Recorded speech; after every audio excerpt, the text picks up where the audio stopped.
أعوذ بالله من الشيطان الرجيم. بسم الله الرحمن الرحيم. لا يكلف الله نفسا إلا وسعها، لها ما كسبت وعليها ما اكتسبت. ربنا لا تؤاخذنا إن نسينا أو أخطأنا.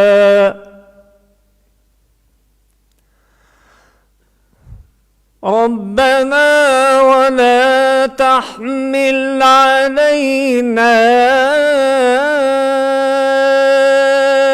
إصرا كما حملته على الذين من قبلنا. ربنا ولا تحملنا ما لا طاقة لنا به، واعف عنا واغفر لنا، واعف عنا واغفر لنا وارحمنا، أنت مولانا فانصرنا، أنت مولانا فانصرنا على القوم الكافرين. صدق الله العظيم. صدق الله العظيم. بسم الله الرحمن الرحيم. Assalamu alaikum wa rahmatullah wa barakatuh. Je vais vous lire le communiqué qui a été signé par les fédérations musulmanes, la Fayaka, Foi et Pratique, la Grande Mosquée de Paris, Musulmans de France et le Conseil national des imams, qui se sont réunis aujourd'hui, lundi 8 avril 2024, à la Grande Mosquée de Paris, avec la commission religieuse commune installée pour déterminer la date de l'Aïd al-Fitr. Cette commission religieuse commune a pris en considération les données scientifiques universelles et les possibilités de vision du croissant lunaire. Cette commission rappelle que ces deux méthodes complémentaires participent à l'unité des musulmans de France et facilitent l'organisation sociale des fêtes religieuses en France. Les fédérations musulmanes signataires du présent communiqué annoncent que les calculs astronomiques précis pour le croissant du mois de Shawwal confirment la conjonction du croissant le lundi 29 à Ramadan, 8 avril 2024 à 18h21 GMT, c'est-à-dire 19h21 heure de Paris, et donc par conséquent le croissant lunaire ne sera pas visible ce jour. Par conséquent, le mercredi 10 avril sera déclaré le premier jour du mois de Shawwal, donc du jour de l'Aïd al-Fitr. Les fédérations musulmanes, en privilégiant l'unité et la sérénité qu'exige notre religion dans l'exercice des pratiques cultuelles, et plus particulièrement le quatrième pilier de l'islam, as-Sawm, du mois béni de Ramadan, après échange et concertation, ont abouti à une décision consensuelle pour l'unité et la fraternité des musulmans de notre pays. Les fédérations musulmanes saluent les efforts considérables déployés par les responsables des mosquées et des bénévoles pour accueillir dans les meilleures conditions possibles les fidèles qui ont participé en masse aux prières quotidiennes et ont suivi l'ensemble des activités des mosquées. Le mois béni de Ramadan a été marqué par un énorme élan de générosité et de partage au sein de chaque mosquée. Les fédérations signataires, comme annoncé dans leur communiqué d'annonce du premier jour de Ramadan, ont organisé des collectes en faveur des populations de Gaza meurtries, gravement meurtries par les bombardements israéliens et la famine. Les fédérations signataires adressent leurs sincères vœux de joie, de bonheur et de paix à l'occasion de l'Aïd al-Fitr à l'ensemble des musulmans de France et du monde entier et prient Allah, Dieu, pour la concorde nationale et la prospérité de notre pays entre les différentes composantes de la communauté nationale.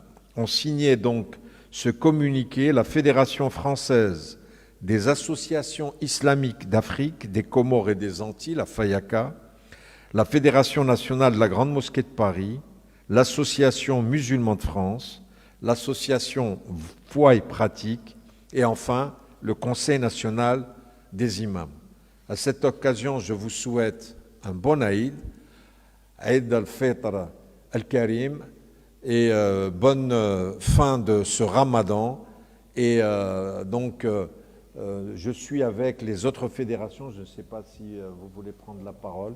Sinon, nous allons demander à notre imam de faire des du'as pour tous les musulmans. Nous avons eu une pensée particulière pour toutes les personnes vulnérables, malades, celles et ceux qui n'ont pas pu faire le Ramadan, qui sont décédés entre l'année dernière, le dernier Ramadan et ce Ramadan, avec toutes les personnes qui ont eu des difficultés, avec tous les peuples qui souffrent actuellement, notamment en Syrie, notamment également dans tous les pays musulmans et notamment le peuple cher qui est à notre cœur, le peuple de Gaza. Merci beaucoup.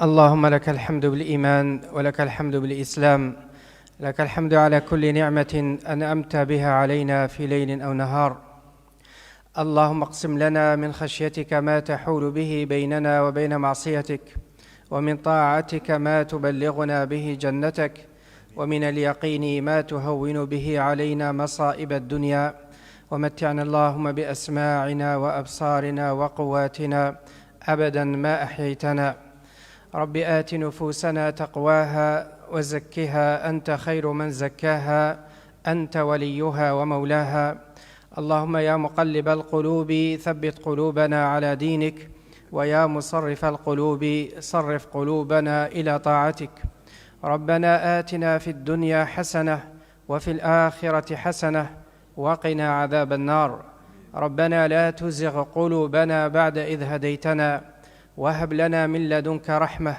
إنك أنت الوهاب اللهم إنك عفو كريم تحب العفو فاعف عنا اللهم إنا نسألك رحمة من عندك تهدي بها قلوبنا وتبيض بها وجوهنا وتجمع بها شملنا وتجعلها قائدة لنا إلى جناتك جنات النعيم اللهم تقبل منا إنك أنت السميع العليم وتب علينا إنك أنت التواب الرحيم اللهم تقبل منا صلاتنا وصيامنا وقيامنا وسائر أعمالنا واجعلها خالصة لوجهك الكريم اللهم امنن علينا بالعمر الطويل والصحة في الجسد والصلاح في العمل إنك سبحانك جواد كريم اللهم وبارك في هذا الصرح المسجدي العظيم مسجد باريس الكبير، واجعله صرحا إسلاميا داعيا إلى الرحمة والعدل والعافية والسلام والاعتدال والوسطية، ووفق جميع القائمين عليه وسدد رأيهم لما فيه خدمة الإسلام والمسلمين، إنك سبحانك جواد كريم. اللهم واغفر للمؤمنين والمؤمنات المسلمين والمسلمات الأحياء منهم والأموات، إنك سميع قريب مجيب الدعوات. اللهم اجعل لنا من كل ضيق مخرجا ومن كل هم فرجا. ربنا لا تدع لنا ذنبا إلا غفرته، ولا هما إلا فرجته، ولا دينا إلا قضيته. رب اشف مرضانا وارحم موتانا وعاف مبتلانا. اللهم وكل إخواننا المستضعفين في كل مكان في مشارق الأرض ومغاربها، ونخص بالذكر إخوتنا في أرض غزة وفلسطين على العموم. اللهم أيدهم، اللهم وفقهم، اللهم ارفع ما حل بهم من الجهد والعذاب والظلم والإبادة. اللهم وانشر في ربوع أرضهم الأمن والأمان والعافية والسلام. اللهم عاجلا غير آجل، إنك سبحانك سميع الدعاء. ربنا إننا ظلمنا أنفسنا، وإن لم تغفر لنا وترحمنا لنكونن من الخاسرين.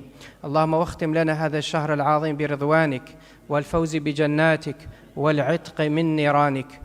اللهم وأعده علينا وعلى جميع الأمة الإسلامية أزمنة مديدة وأعواما عديدة، ونحن في عدل ورحمة وعافية وصحة وسلام. اللهم واجعل هذا العيد عيدا مباركا سعيدا، عيد بهجة وسعادة ورحمة لجميع الأمة الإسلامية في مشارق الأرض ومغاربها، إنك سبحانك سميع الدعاء. وسبحانك اللهم وبحمدك، أشهد أن لا إله إلا أنت، أستغفرك وأتوب إليك. سبحان ربك رب العزة عما يصفون، وسلام على المرسلين، وآخر دعوانا أن الحمد لله رب العالمين.